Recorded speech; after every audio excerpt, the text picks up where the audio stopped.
प्रायोजक हैं cancer healer centre, new beginning. जो सवाल उठाता है उसी पर आप सवाल खड़ा कर देते हैं। बीजेपी सवाल खड़ा कर देती है, सरकार सवाल खड़ा कर देती है। क्यों आचार्य जी? कुंभ तो उनका भी उतना ही है।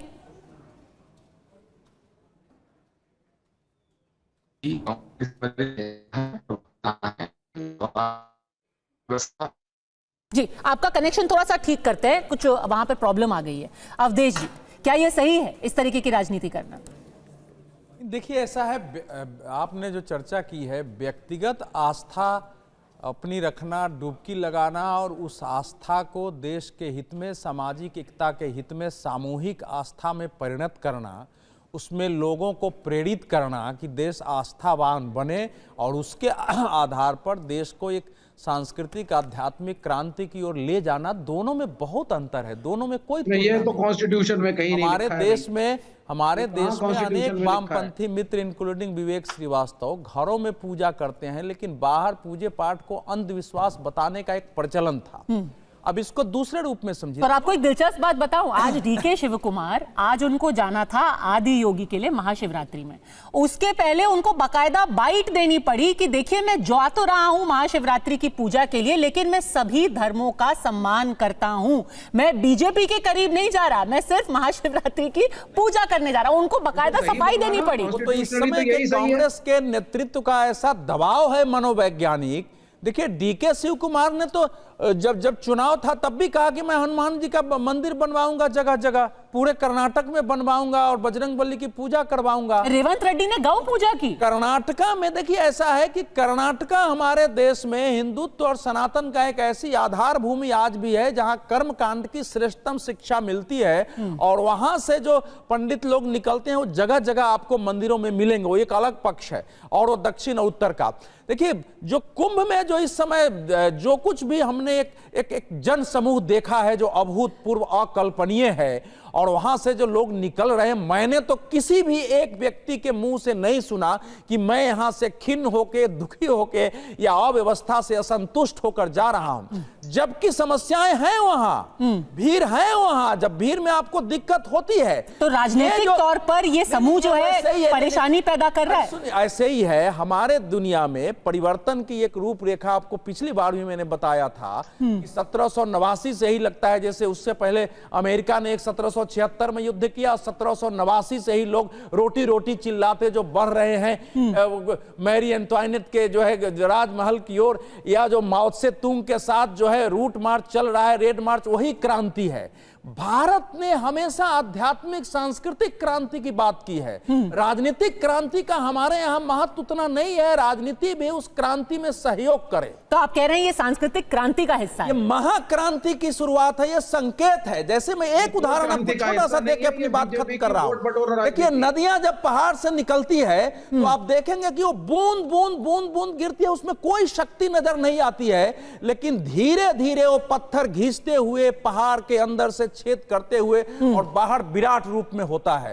तो उसी प्रकार से अयोध्या से जो एक मूवमेंट शुरू हुआ, जिसको इस देश के पॉलिटिकल नेताओं ने समझा नहीं, वो उसी बूंद बूंद होते ही एक विराट स्वरूप में है। इसके पॉजिटिव इफेक्ट की ओर ले जाने की बजाय जब आप नहीं समझते हैं तो उसको नकारते हैं, उस पर प्रश्न उठाते हैं। अरे गंगा जल में थोड़ी अशुद्धि होगी, तो ये सिर्फ करोड़ों लोगों को लगा है कि हमको वहां दिव्य अनुभूति हो रही है, तो उन अनुभूतियों को मापने का कोई यंत्र इस समय दुनिया में वैज्ञानिकों ने बनाया है क्या? ठीक है विवेक श्रीवास्तव, तो ये क्रांति का रूप ले रहा है, और क्या इसी से परेशानी हो रही है? इसीलिए रोज कुछ ना कुछ नुक्स निकालने की कोशिश की जा रही है और सारा ध्यान उसी पर रखा जा रहा है कि कमियां क्या है। क्या फर्क?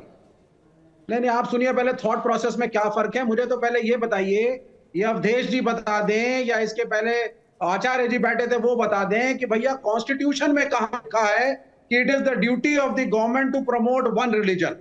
ये कहां लिखा है कॉन्स्टिट्यूशन में? ऑन द कॉन्ट्ररी, कॉन्स्टिट्यूशन यही मेरे टेबल पे पड़ा हुआ है। प्रमोट कौन कर रहा है रिलीजन? किसी भी धर्म को प्रमोट कहां किया जा रहा है? अगर सैकड़ों लोग महाकुंभ में जा रहे हैं तो उनके लिए व्यवस्था करना प्रमोट करना है क्या? This is not the job of the धर्म और रिलीजन में अंतर है। धर्म हमारे कर्तव्य की दृष्टि से है। नहीं, आप मुझे बोलने दीजिए, फिर आप मुझे काउंटर करिए। ठीक है, आप सुनिए। It is not the job of the government to do सांस्कृतिक क्रांति।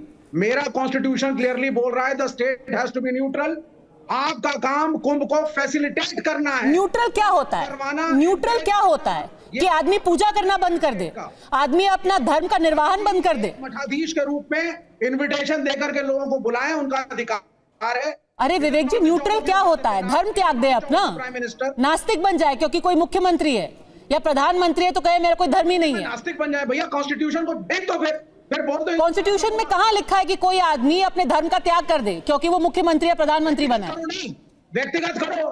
कहां लिखा है कॉन्स्टिट्यूशन में कि हिंदू धर्म को प्रमोट करना है? कहां लिखा है कॉन्स्टिट्यूशन में सांस्कृतिक क्रांति होनी चाहिए? कहां लिखा है? We are neutral, we are secular.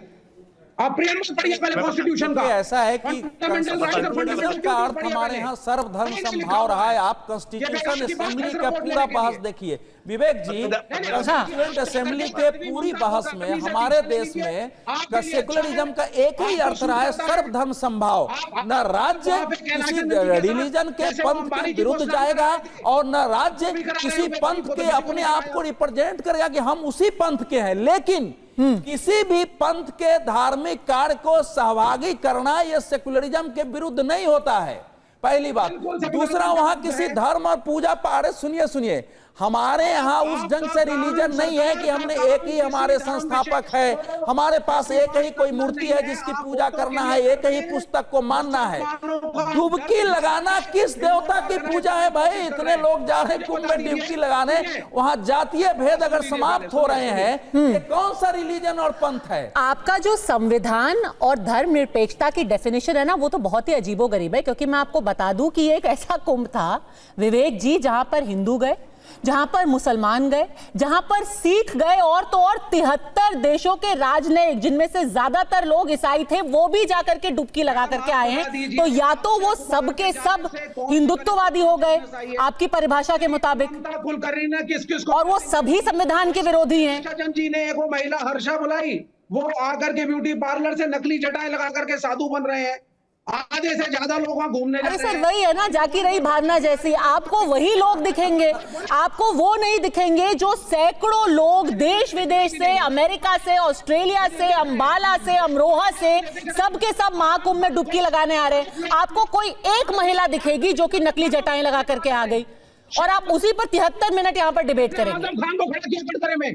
Azam Khan का मैनेजमेंट ऑनरेबल शंकराचार्य ने बोला है इस कुंभ के ऑर्गेनाइजेशन से कहीं बेहतर था, कहीं बेहतर था। तो फिर आप जाकर के सीएजी की रिपोर्ट पढ़ लीजिए। उस महाकुंभ पर एक सीएजी की रिपोर्ट आई थी, उसमें क्या लिखा था उस पूरे महाकुंभ और आयोजन के बारे में, उस रिपोर्ट में अच्छे से दर्ज है, आप वो जाकर के पढ़ लीजिए। राकेश त्रिपाठी।